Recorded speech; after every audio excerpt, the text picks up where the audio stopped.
Hola a todos y bienvenidos a nuestro canal. Hoy vamos a sumergirnos en la fascinante vida de uno de los santos más queridos y venerados en todo el mundo, San Antonio de Padua, aunque muchos lo conocen como el santo de los objetos perdidos o el casamentero. Su historia es mucho más profunda y llena de inspiración. Así que pónganse cómodos, porque vamos a viajar en el tiempo hasta el siglo XII. Nuestro protagonista no nació en Padua, ni se llamaba Antonio al principio. Nació en Lisboa, Portugal, alrededor del año 1195, en una familia noble y adinerada. Su nombre de bautismo fue Fernando Martins de Bull. Desde muy joven, mostró una inteligencia brillante y una profunda piedad. A los 15 años, en contra de los deseos de su familia, que tenía otros planes para él, decidió ingresar en la orden de los canónigos regulares de San Agustín, en el monasterio de San Vicente, en las afueras de Lisboa. Allí se dedicó con fervor al estudio de la Biblia y de los padres de la Iglesia. Sin embargo, las constantes visitas de amigos y familiares lo distraían de su vida de oración y estudio. Buscando un amayo, era soledad y recogimiento. Pidió ser trasladado al monasterio de la Santa Cruz en Coimbra, que en ese entonces era la capital de Portugal, y un importante centro cultural. En Coimbra, Fernando pasó casi 10 años inmerso en una formación teológica y bíblica excepcional. Su memoria era prodigiosa, y su conocimiento de las Escrituras llegó a ser tan vasto que se decía que conocía la Biblia de memoria. Fue en Coimbra donde su vida daría un giro radical. Un día llegaron al monasterio los cuerpos de 5 frailes franciscanos que habían sido martirizados en Marruecos mientras predicaban el Evangelio. Fernando quedó profundamente conmovido por el heroísmo y la entrega de estos hombres. Sintió un ardiente deseo de seguir sus pasos, de entregar su vida por completo a Cristo, incluso hasta el martirio. En ese momento, sintió que su vocación agustina ya no era suficiente. Anhelaba la vida sencilla, pobre y misionera de los seguidores de San Francisco de Asís. Con esta nueva llama en su corazón, en 1221, obtuvo el permiso para dejar a los agustinos y unirse a la recién fundada Orden de los Frailes Menores, los franciscanos. Fue entonces cuando adoptó el nombre de Antonio, en honor a San Antonio Abad, a quien estaba dedicada la ermita donde vivían los franciscanos. Su primer impulso fue ir como misionero a Marruecos, siguiendo el ejemplo de los mártires que tanto lo habían inspirado. Y así lo hizo.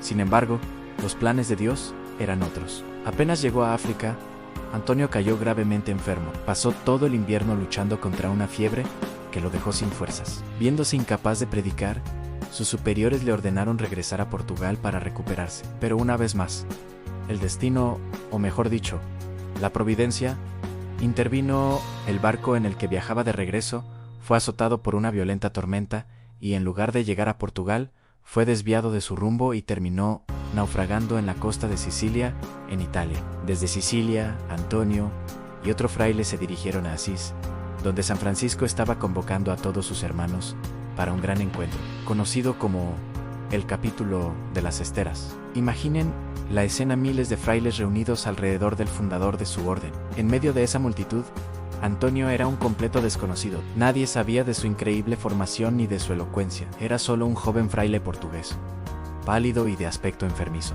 Al finalizar el capítulo, mientras todos los frailes eran asignados a diferentes provincias, nadie parecía reclamar a Antonio. Finalmente, el provincial de Romaña, Fray Graziano, sintiendo compasión por él, lo acogió y lo envió a una pequeña y remota ermita cerca de Forlì, llamada Montepaolo. Su única tarea era oficiar la misa para los otros frailes y dedicarse a las labores más humildes del convento en Barre: lavar los platos, vivir en oración y penitencia. Antonio aceptó todo con humildad y alegría. Durante casi un año, vivió en el anonimato, ocultando su inmensa sabiduría bajo un velo de sencillez. Pero el talento no puede permanecer oculto para siempre. Un día, durante una ordenación en Forlì, se descubrió que el predicador asignado no podía llegar. En la confusión del momento y ante la falta de voluntarios, el superior le ordenó a Antonio, por obediencia, que dijera unas palabras, lo que se le viniera a la mente. Antonio, humilde como siempre, obedeció. Subió al púlpito y comenzó a hablar. Lo que sucedió a continuación dejó a todos boquiabiertos. Aquel fraile desconocido y silencioso se reveló como un orador extraordinario. Habló con una pasión, una claridad y un conocimiento de las Escrituras que cautivó a todos los presentes. Su sermón no solo era elocuente, sino que estaba lleno del fuego del Espíritu Santo. A partir de ese día, la vida de Antonio cambió para siempre. Su don para la predicación había sido descubierto.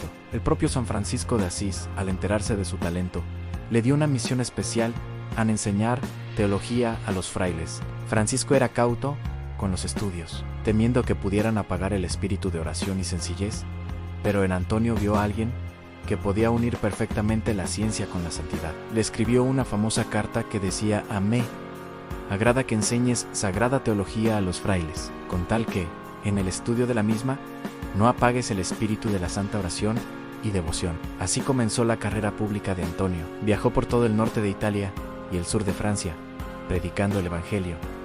Las multitudes acudían en masa para escucharlo. Se dice que a veces hasta 30,000 personas se reunían en plazas y campos abiertos, porque las iglesias no eran lo suficientemente grandes. Su predicación era poderosa y directa. Denunciaba la injusticia, la usura y la corrupción, y llamaba a todos a la conversión y a una vida auténticamente cristiana. Pero no solo era un gran predicador, también era conocido como el martillo de los herejes. En esa época, varias herejías, como la de los cátaros, se estaban extendiendo y confundiendo a los fieles. Antonio, con su profundo conocimiento de la fe y su lógica impecable, refutaba sus errores con tal contundencia que muchos se convertían. Su fama de santidad y de obrador de milagros también comenzó a crecer.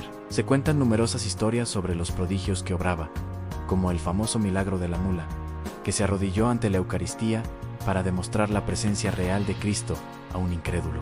Finalmente, Antonio se estableció en Padua, una ciudad que llegaría a amar y que lo adoptaría como su hijo predilecto. Allí continuó su incansable labor de predicación y confesión. Pasaba horas y horas en el confesionario, reconciliando a las almas con Dios en su salud. Sin embargo, siempre había sido frágil, y sus constantes viajes, ayunos y penitencias la habían debilitado aún más. En la primavera de 1231, sintiendo que sus fuerzas lo abandonaban, se retiró a Camposampiero, un lugar tranquilo cerca de Padua, el 13 de junio de ese mismo año. Sabiendo que su fin estaba cerca, pidió ser llevado de regreso a Padua, porque quería morir en su querido convento pero no logró llegar. En el camino, en un suburbio llamado Arsella, su condición empeoró drásticamente. Recibió los últimos sacramentos, y con los ojos fijos en el cielo, sus últimas palabras fueron: «Ambeo a mi Señor». Tenía tan solo 36 años. La noticia de su muerte causó una inmensa conmoción y dolor en Padua. En su funeral, fue una manifestación multitudinaria de amor y veneración. Los milagros atribuidos a su intercesión se multiplicaron de tal manera que el proceso de canonización fue increíblemente rápido. Menos de un año después de su muerte, el Papa Gregorio IX lo declaró santo en 1232.